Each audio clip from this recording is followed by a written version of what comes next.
Hey, this is Matt once again. Welcome back to another video, and this is another paid request from my good friend Efree. Thank you so much for that. And for those interested in requesting any type of videos, feel free to send it either directly to my PayPal. Usually the best bet is that, or join the Patreon. Links are in the info box there, or over there, wherever it's at, in this week. And Efree has another film that featured Bruce Lee with an L-E in it. This time, Cold-Blooded Murder from 1981. Not only does it have Bruce Lee, but it's got Carter Wan from Big Trouble in Little China, Thunder. You remember the Three Storms, Thunder? You got Carter Wan. So it was cool to see him in a movie that wasn't Big Trouble in Little China. He did a lot of films in Hong Kong, of course, before that movie. Now, with this film, I'm not going to say I hated it. I saw it as a time waster. I would never see it again. There's some parts that I like, mainly Bruce Lee kicking ass and some of the fights in there. It was cool to see Carter Wan. It was cool to see Bolo Yun from Bloodsport and Double Impact. He makes an appearance in this. Like I said, every other Bruce Lee film with the L.E., Bolo Yun's in. He's in Enter the Game of Death. I think he's in the Clones of Bruce Lee. I know he was in the one that I saw, the Super Gang. He's in a lot of them. And it's like, it's how do I put it? It is martial arts. It's a cop movie. Kind of being a giallo movie, but sadly not much gore. Because you have this white glove killer that's going after prostitutes. There's a chunk of the film where they actually give a bit of backstory to the villain, which I did not mind, in the fact of we did a little bit of plot as to who this killer is, but then they kind of don't do anything else with them. At times there are good chunks of the film where that aspect disappears, and you almost have to remember, oh yeah, by the way, there's a killer going around killing people, hookers, with his white gloves on. But at the same time, I would not call this a good film. I would not. I would not call it a good film. It's got some really bad editing. There are times where scenes abruptly end, or they'll start where someone's in the middle of a fight. There is some weird choices in this film that, again, makes me wonder, was this a film that was completed before, and then they couldn't sell it, so then they got Bruce Lee to come back and film a couple other scenes to try to make it a bit more of a, I would say Bruceploitation, but there's not any like, oh, this is a ripoff of Bruce Lee. But I just meant like, okay, they put more action into it after the fact. Because Bruce Lee is in it with Carter Wan. There are scenes where they're in the same frame together. But then there's this whole subplot with this gangster, which ultimately Bolo Yun works from. And you have a little bit of that at the beginning of the film. The last, 10 minutes of the film is about that. And again, it makes me think like they made the film, they thought they couldn't sell it because it needed more action, so they threw in Bruce Lee doing some of these random action scenes. Which, honestly, that was the stuff I liked the most out of this, so in a weird way, I kind of appreciate that. It just doesn't make for a cohesive whole. But again, part of me kind of likes the idea of a giallo martial arts film. It's just, it should have been done a lot better.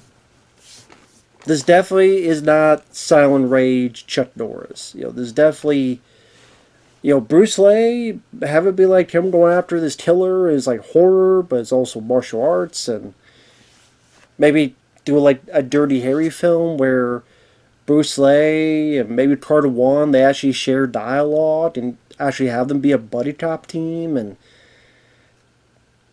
it's kind of doing where they'll do like other tasks, but I don't know, it was not done that well. But maybe this is because I saw this right after the Super game, and this was for me a step up after that film. And they didn't kill off Bruce Lee's character, and I thought he was in this film more, and he had a bit more action sequences, at least in the second half of the film. And like I said, it was Seed Carter 1, but he doesn't really have a whole lot to do. It's a lot of like Catch 22. It's like, oh, that's cool, but oh, they did this. But that was more than I could say for Super Game. And at least I somewhat understood what was going on here. And it wasn't as confusing. So, again, would I ever see this film again? No. But I saw it once. I'm fine that I saw it once, but it definitely has a lot of issues. So again, you have this killer that's going after hookers. It actually starts with, which this kind of made me smirk because I mentioned before the first time I saw Bruce Lee with L.E. was Bruce the Superhero. And it kind of started off like this where it was like a montage, a quick montage of Bruce Lee, some of the fights he's doing that you don't see later in the film. Only this, I swear to God, the music is some of it, not all, some of it is the Battlestar Galactica theme sped up.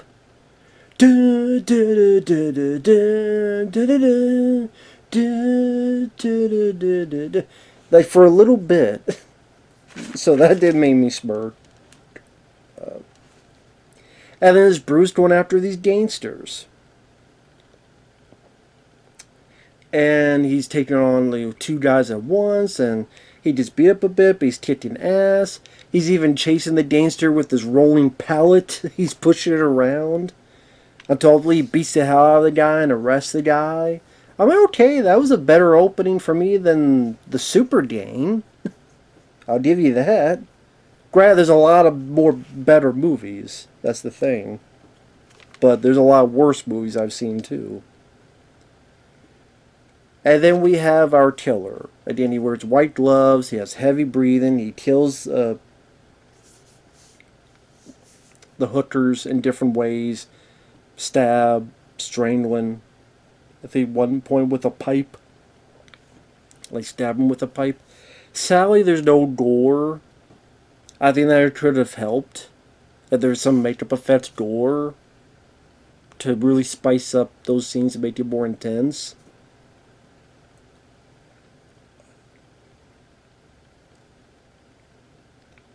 Carter Wan, I don't know if we're really supposed to think of him as the lead guy, because Bruce Lee has more screen time, which I'm fine with, and I don't know, I felt like he just had more to do. Carter Wan is pretty much just kind of on a phone, or saying there's nothing we could do, or I don't know what to do, or he doesn't really have a whole lot of fight scenes. He has like one maybe in the middle of the film or after, and then one near the end of the film. But yeah, Carter Wan is not really given much to do. And also Carter and Bruce Lee, they don't really...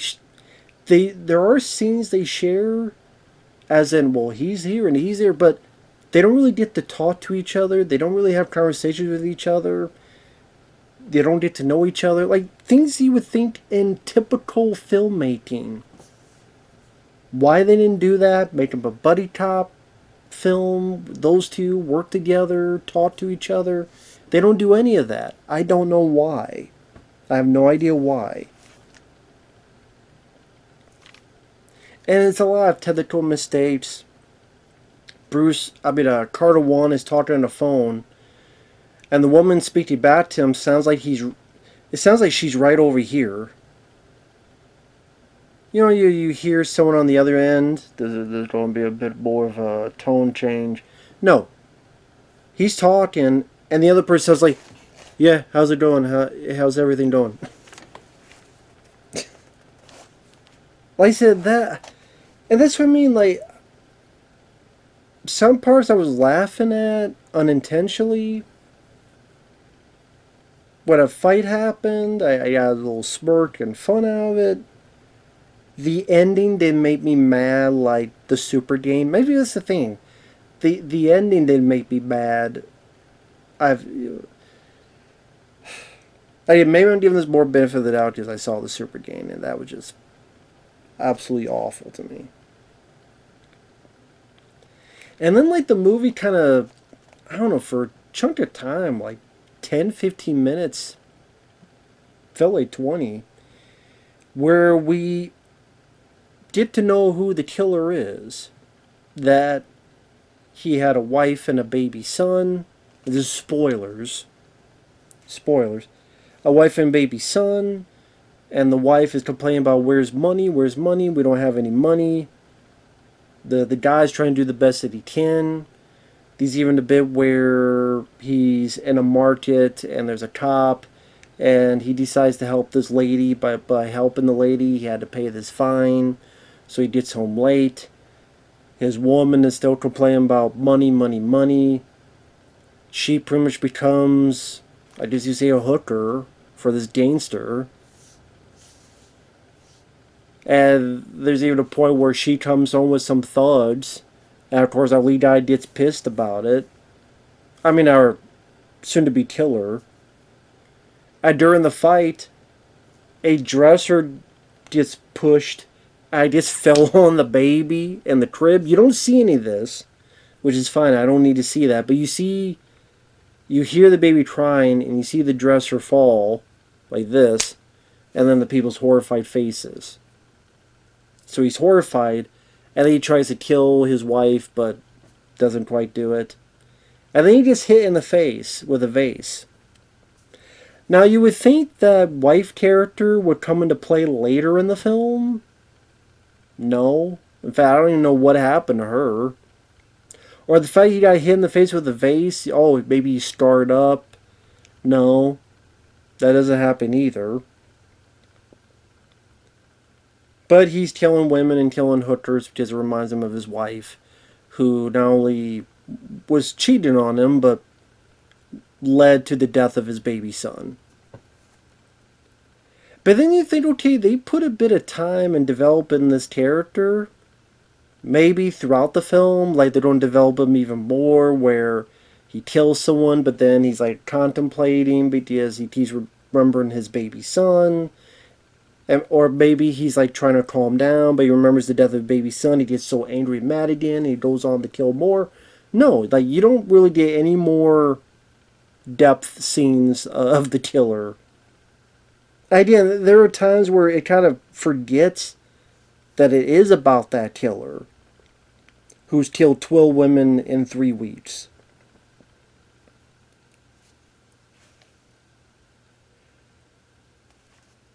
Because they have, okay, a cop is going to pretend to be a hooker for a sting operation. But then like, at one point it jumps to there's a problem at the park. And one of them is a smaller guy, a smaller cop. And these two people think he's going to hurt this woman. What you guys do is don't pick on me. And then you arrest those two guys. What does that have to do with much of anything in the film? You could have taken that out and no one would have cared. Or the gangster we saw at the beginning of the film, he's now gone out of jail and he's here, and then Bolo Young comes in, that he's from all the way from Thailand. And at one point Bruce Lee is walking and Bolo and his thugs fight Bruce, and Bolo has a rotten red tracksuit, I'll say that. I like the red tracksuit. And during the fight, Bolo even flips a van, like lifts and flips a van over on its side. But then the woman that Bruce is with steers him off. Says Bruce was getting beat up a bit by Bolo.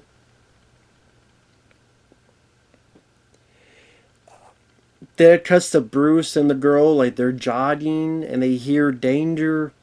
And this woman is in danger, and I guess her boyfriend, whatever's tied up. And these thugs turn and go, oh, a hero, huh? And Bruce beats the hell out of them. Now, again, I like the scene. Just I like Bruce Lee. I like the intensity he goes in with his fights. He may not be the most fluid, but man, it felt like he was the most into being a Bruce Lee imitator. It felt like he was the one just more gung-ho about it. I like Bruce Lee, L.I., because I like films a la Soul Brothers of Kung Fu. But in Bruce Lee with the L.E. just felt like he was just much more into it. And when he does his fights and he does the snaps and you pretend to be Bruce. There's a charm and fun I have to it. So when those happen, I get easily entertained by it, by Bruce Lee.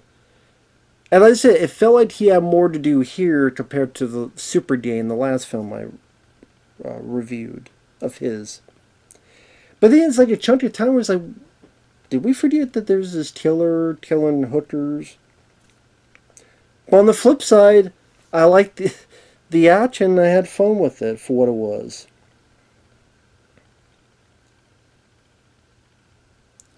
But again, it's like, then there's a bit where Bruce Lee and Carter Wan, there's this woman kidnapped by these thugs, and they both go there, and they both fight a couple of thugs, and they rescue the girl, and they arrest these guys.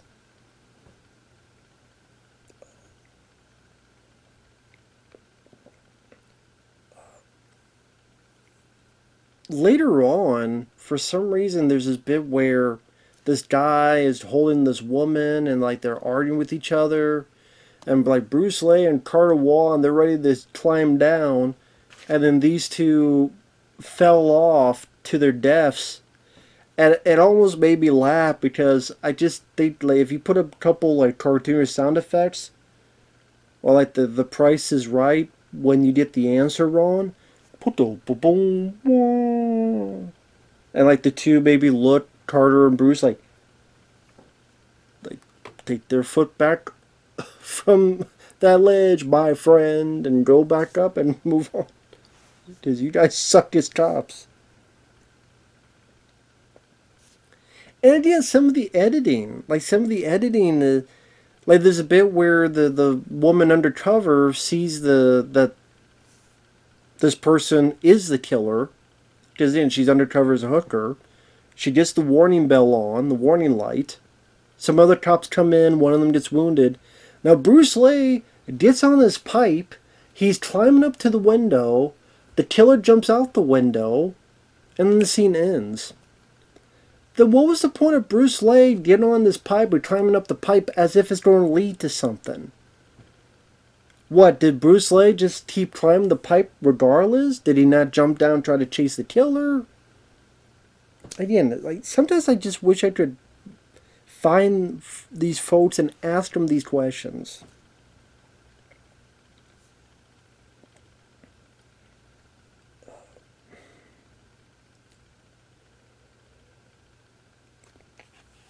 So after a few other random scenes, Carter Wan fights a couple people in the stairwell, puts a bucket on someone's head and beats him up for a bit, which kind of made me laugh. They fail in saving the couple, which made me laugh in a different way, unintentionally, with how, wow, that didn't go well. They did drunk. They bring, is this when, oh, there's another bit where there's another woman that gets killed, and you have this horror scene where this woman's being chased and gets on the elevator, then the killer gets on the elevator, and then they both get on a different elevators. There's one cat mouse chase where now it's trying to be a horror film.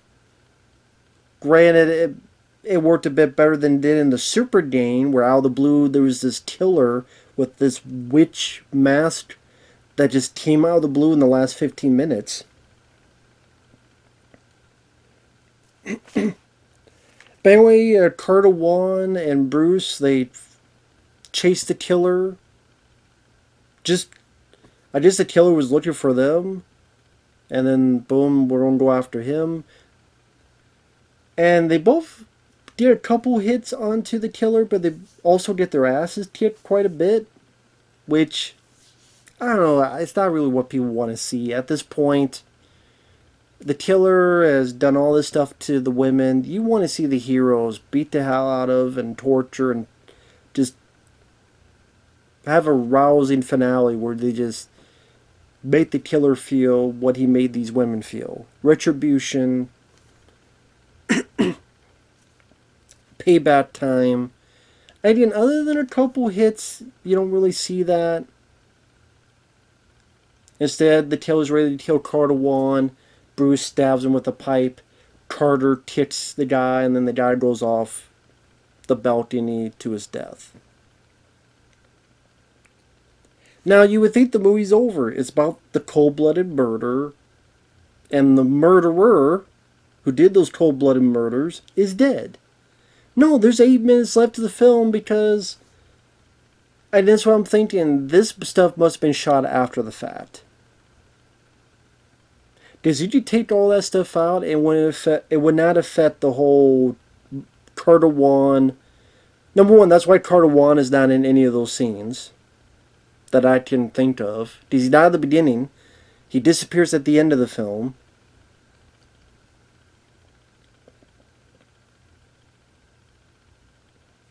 And again, like, they don't really have anything to do with the killer plot. And Bruce fights a couple of these gangster thugs. Fights Bolo Yun, who's taking it a bit too quickly. So it's not much of a fight. And then fights the gangster, beats the hell out of him. Arrests him once again like he did at the beginning, and the movie's over.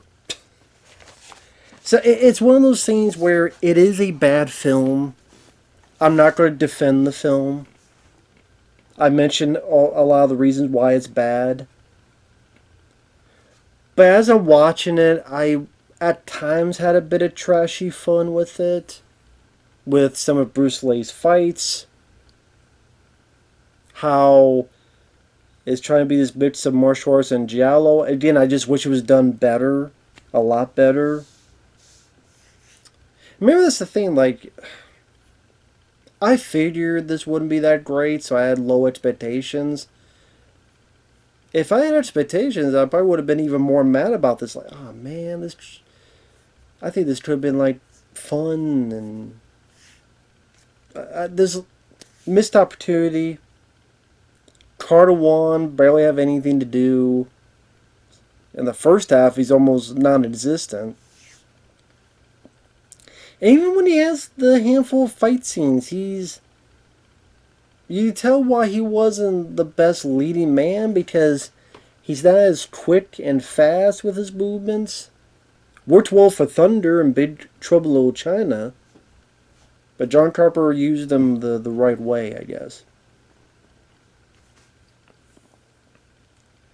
But yeah, the sporadic editing, I didn't you tell, and I'm guessing they shot the film, they weren't happy with it, we need more action, so Bruce Lee, writers, throw in something about gangsters. We'll have it at the beginning, we'll have a couple bits in the middle. Which, I mean, maybe that's also how they shot some of the other action scenes with Bruce Lee. Like the random, when he's jogging and there's some people and they beat the thugs up. I wouldn't be surprised if that was also an after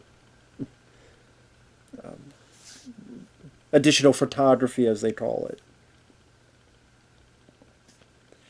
So yeah, it's not a good film, but it's, again, I kind of There's parts of it I didn't mind. I actually didn't mind them looking a bit into the killer. But again, they just dropped that. Like I said, if you streamline some of the stuff and worked on the editing, give Carter and Bruce Leigh more to do as a team,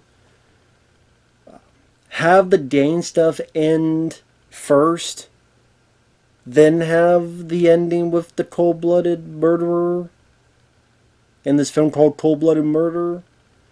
I have it be where Carter and Bruce beat the bad guy a bit more, make him hurt a bit more. Just saying. Maybe put in a bit of gore in there. Like I said, I don't hate the film. It was a trashy time waster to me. I can see why people would hate it. I don't blame them. Like I said, it's definitely, I mean, Enter the Game of Death is way, way better. Soul Brothers of Kung Fu is way, way better. Game of Death 2 is way, way better. Now, the Bruce the Superhero that I saw when I was a kid, I liked that much better. So, trust me, there's a lot better movies, but I don't know, being better than the Super Dane isn't saying much, but like I said, after seeing that, this is like, okay, being mad after that, this made me feel a little bit better. But I know with some of the requests my friend Efree has, those seem like they'll be much better films. Or at least much more fun films. But we'll get to that when we can. With that said, thanks for watching. Take care. We'll see you guys later. Bye-bye.